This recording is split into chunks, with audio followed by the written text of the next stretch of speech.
tu sai.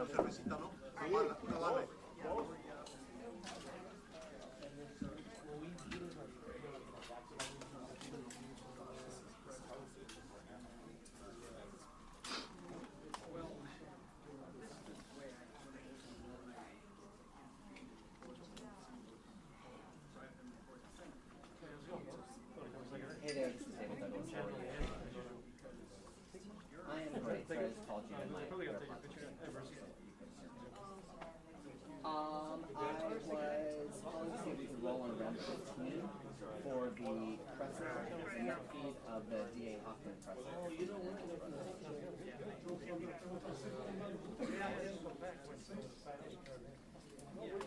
Let's put it in for 90 for now.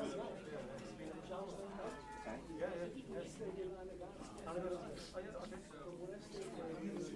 Yes, let's call it L.A. Let's do Los Angeles. Los Angeles D.A. Hoffman. Mic check, mic check. 1 2 1 2 1 2. Mic check, mic check. Okay, got it. Presser, Menendez, and then the date will be there, obviously. And what's the media ID?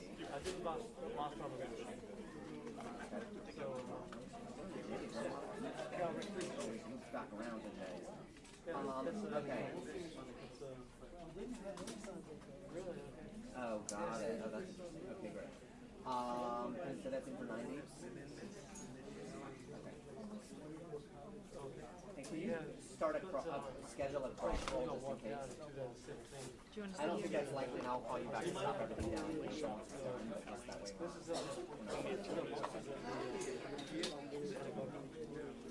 Okay, great. Perfect. Now we'll call you back. Yes. Okay, thank you so much. Alrighty. Family and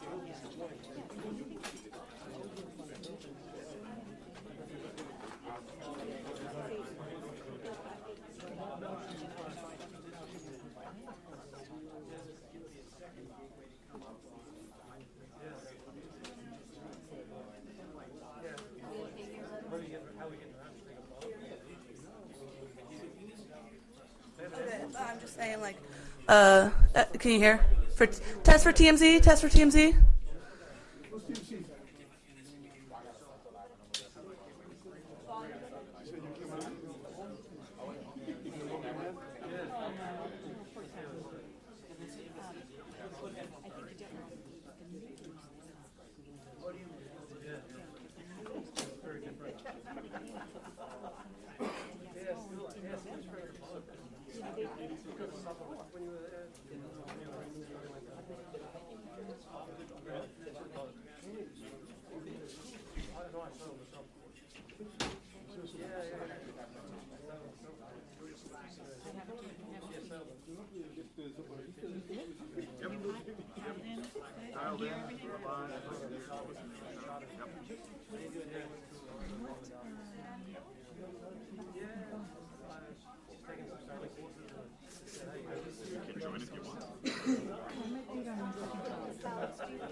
Walking around, and then I put it back on. So they should have that.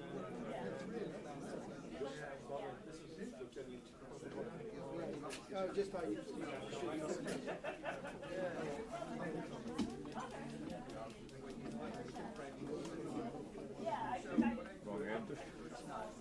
Oh, yeah.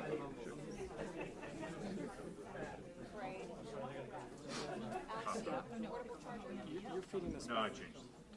You're feeding this back hot, right? So, Hoffman's going to speak. Hopefully, we can have find two from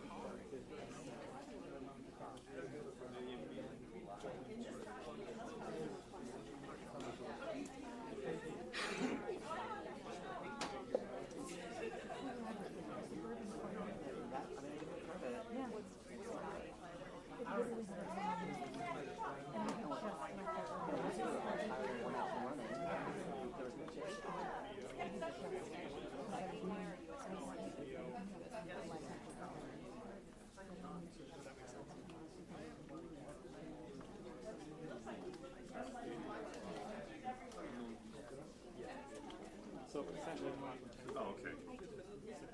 I think you can hear Mary. Hey, Mary. Yeah. Nathan hears you. He starts coming out and saying, Hello. Right.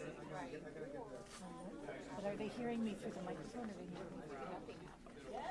it should be through your phone. You're on iPad. God, I'm so sorry. I think our notes are wrong. Our notes are wrong. But can you double check the CBS? I thought we were on Red 15. This would be a 20 round earlier, and I see your notes is 13. Can you just...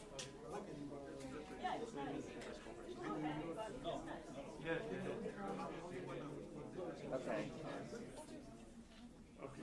Let me make sure, because I told them to have them roll, and I told them to roll on round 15, and that's what day 1 is. So I hope I haven't made a mess. So if I don't, if you could just... Okay, so our format is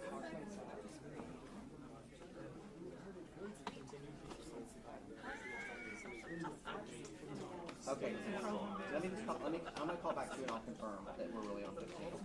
Okay, thank you. Bye.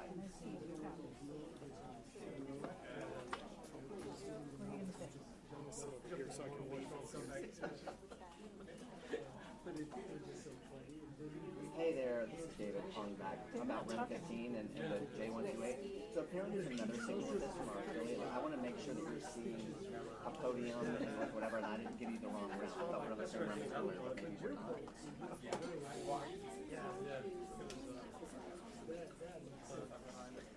Yeah, it's what it's on why one like that. Just trying to work out how to make it happen.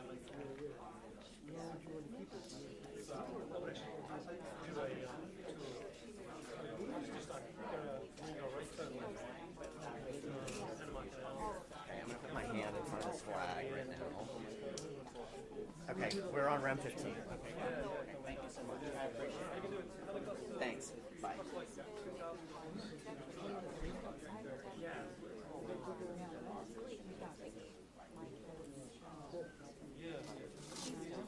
So that is the discrepancy. We are on 15, and this is our net pay. And yes. So, okay, so that's what that is. All right, at least we have it. No worries. All right, thank you. Bye. She can't hear me. This is the They said they could. They say they can hear you. They can hear me. Brianna, can you speak to? Have them speak to you. Can you hear them? Can you hear Brianna? Yeah, I can. Well, when she talks to me, I can hear her.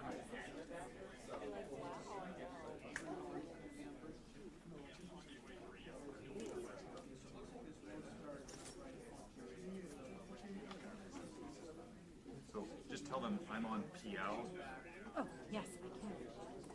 Yes, I can. Can you hear me? I can hear you. You can hear me? Okay, great. Still on the floor. Okay, so Brianna, you hear me and I hear you. Oh. Correct? I can hear you. She can hear you, but if you can hear me, that's fine. So I'll just tell you when I come back. Mary, we're good. We got it. I remember when he was a local Fox 11 reporter.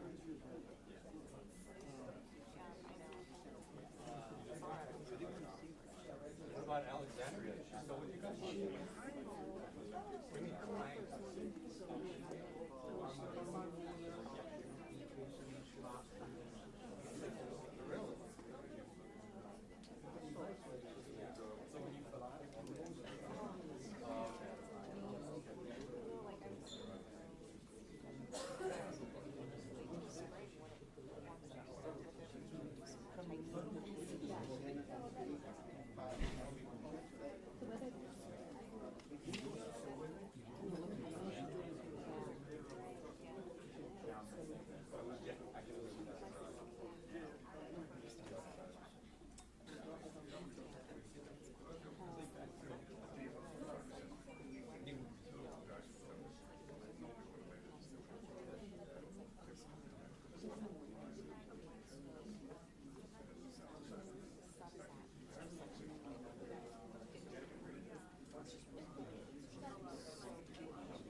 Tom Resentence.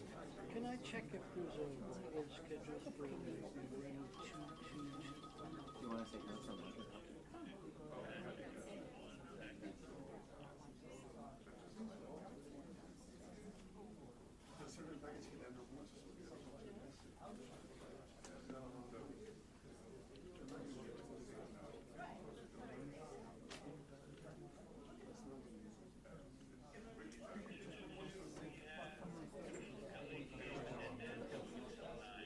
copy of that?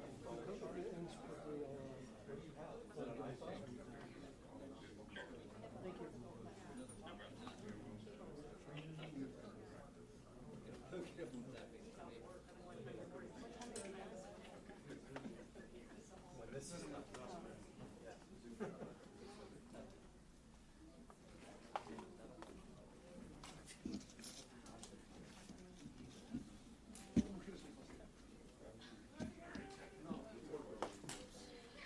thank you. Because they're right on the spot. They don't like all the other reports are working for 3 hours at a time. Because they have family, they have kids, so they don't. So they go, they get them back.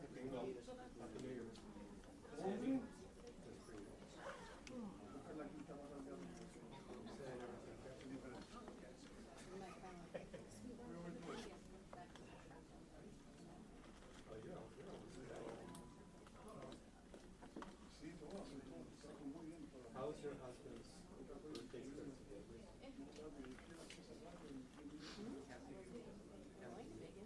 Really?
No.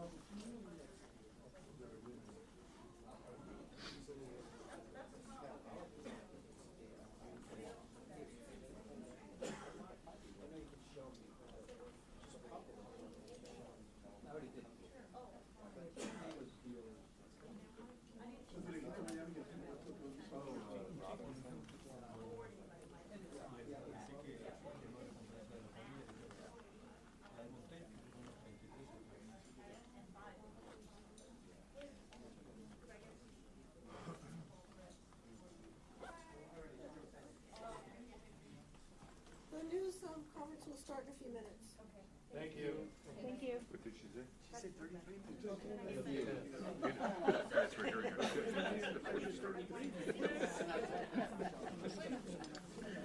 That wouldn't surprise me.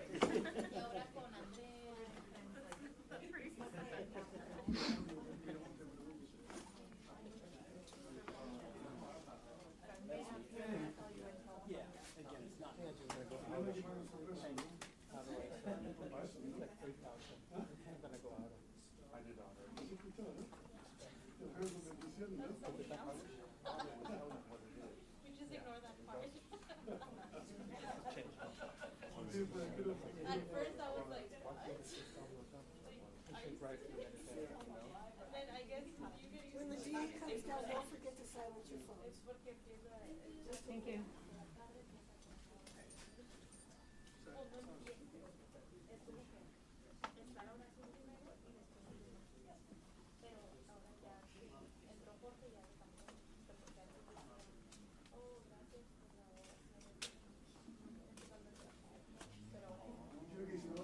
Gracias, Jorge, por venir.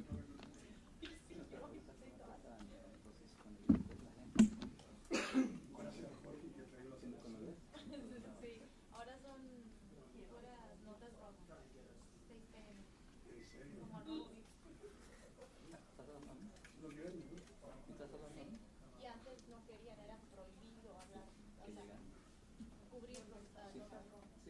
Lo que pasa que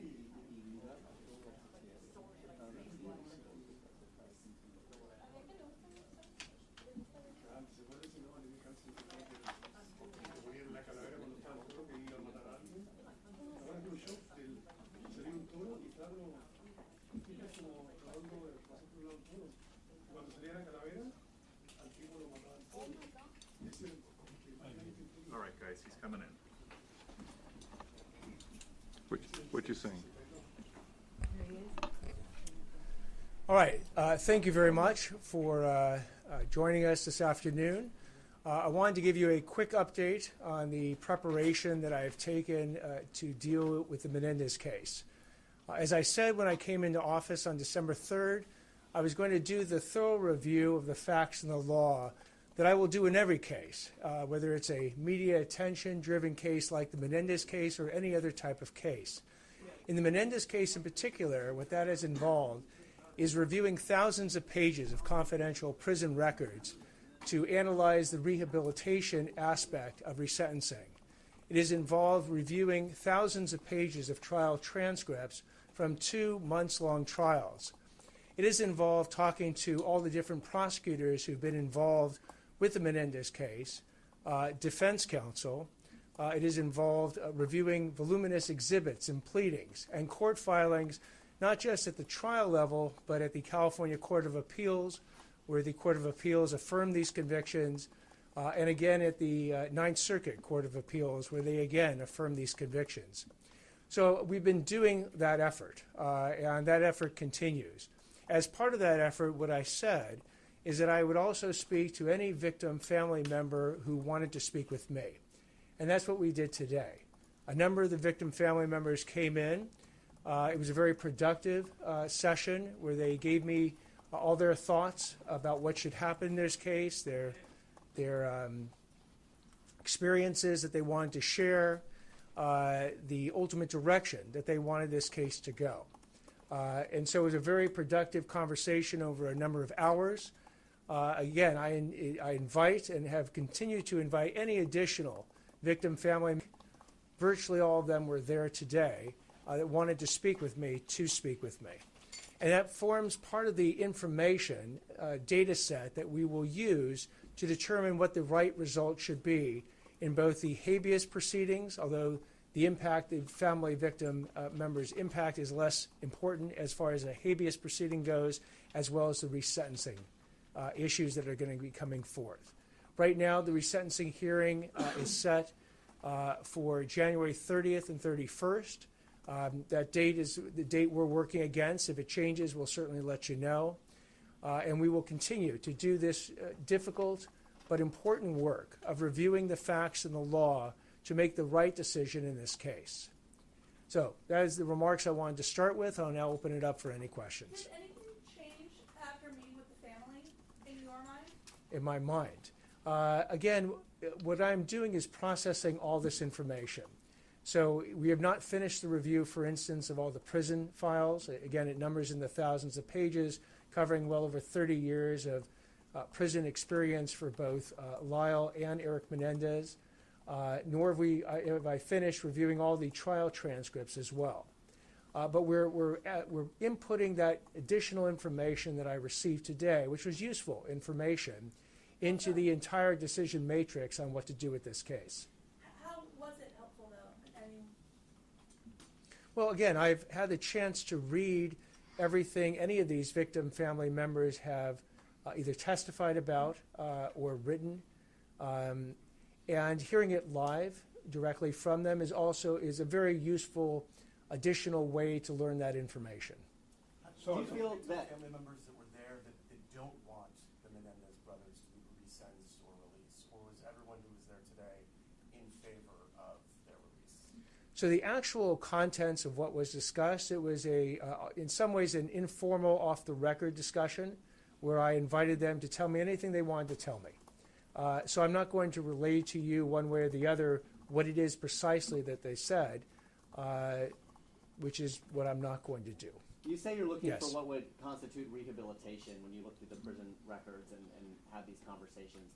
What in your mind constitutes rehabilitation? Well, again, we're going to follow the law as it deals with rehabilitation. And part of rehabilitation is, have you engaged in any additional illegal conduct while you've been in prison? If so, what type of conduct? Have you done anything positive in prison? Have you started organizations that help other prisoners, as one example? Have you yourself used that time to improve yourself, done nothing, or on the flip side, done something harmful while you've been there? Those are all the different types of factors that you look into as far as rehabilitation, and that's why you go through the prison records, which are voluminous, to make that calculation. So just to follow up on that really quickly, I know you're not going to give us an answer now, but there's both a yes and a no when you go through some of the records and the sentencing reports. There's a cell phone that shows up at one point. There's fights that happen. There's very positive things that happen, efforts to help other inmates. So how do you square them against one another? You look at them all.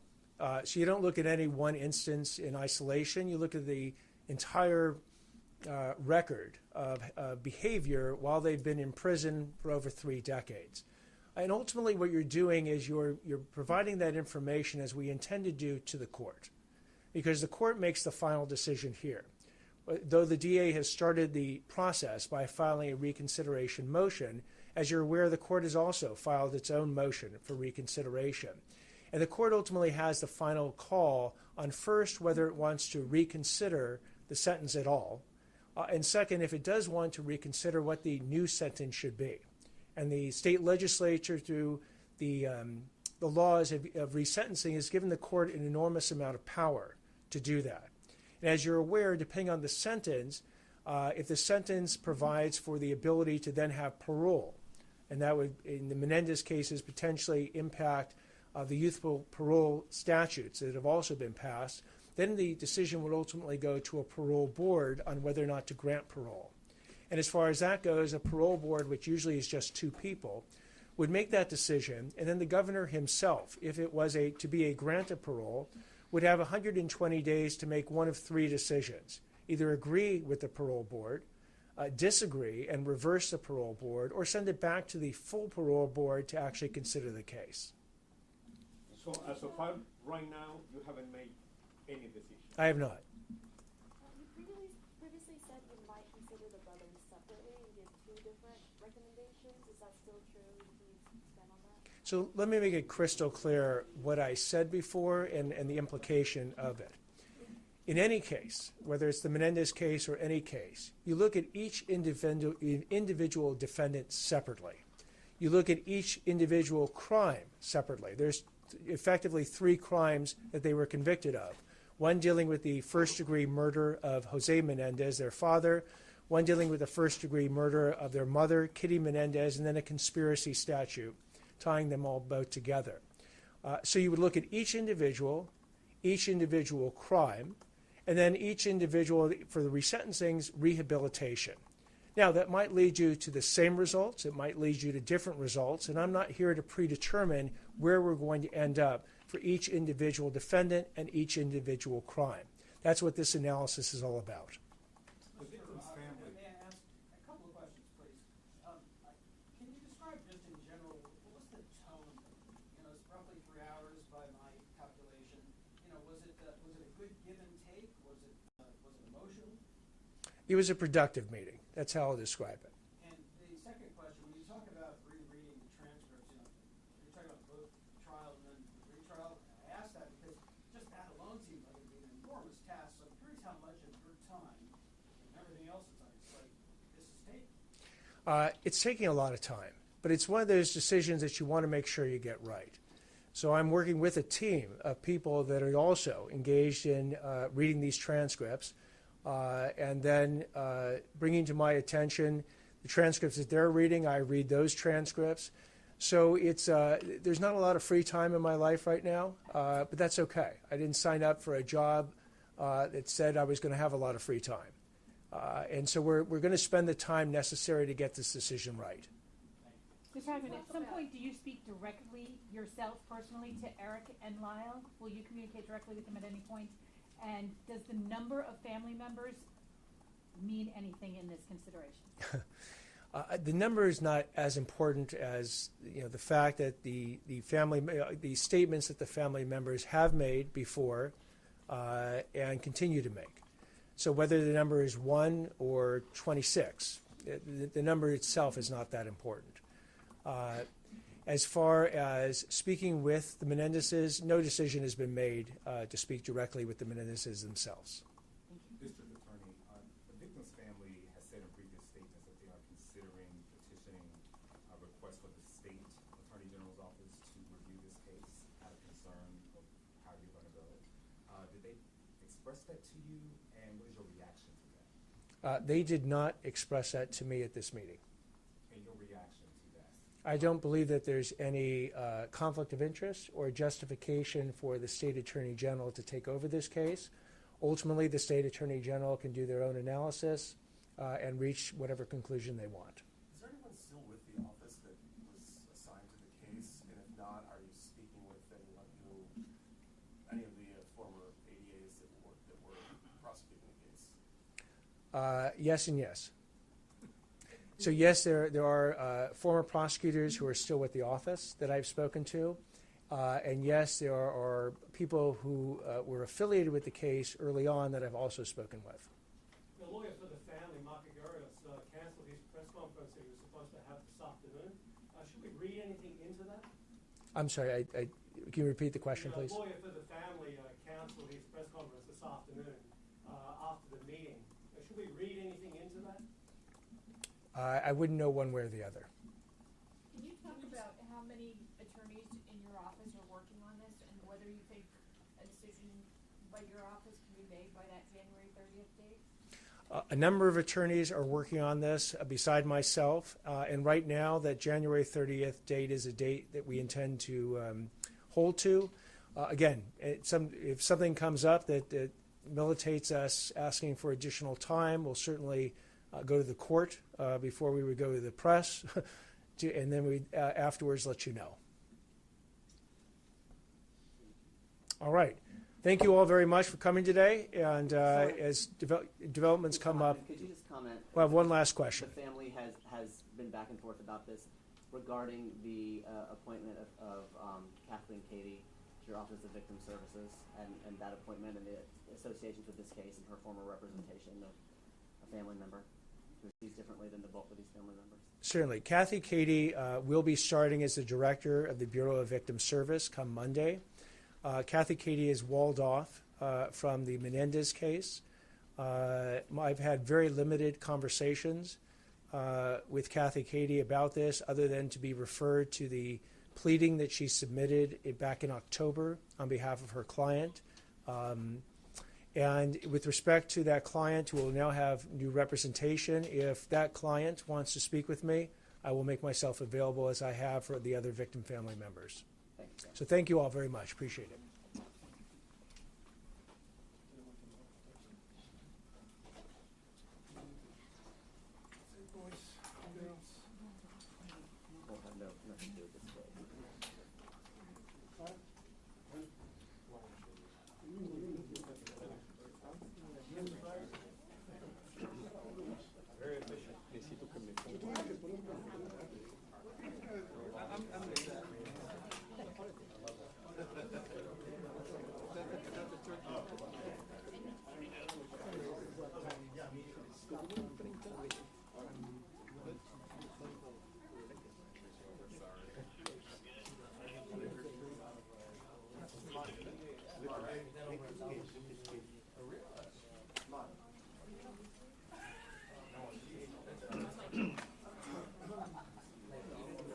Good question, man. What's your name? Am I clear? Damien Dovergan. Hello. So DD. David Douglas. Is your brother Duncan? Okay, thank you. Hey there, this is David Douglas. We can stop down on J128. Okay, thank you so much. I appreciate it. All right. Aquí vamos. Live on tape para las 6:30 en 10. No longer is. got assigned as Gracias, buenas I'm running out to tardes. feed. Bueno, pues seguimos esta reunión. Aproximadamente 20 miembros de José y de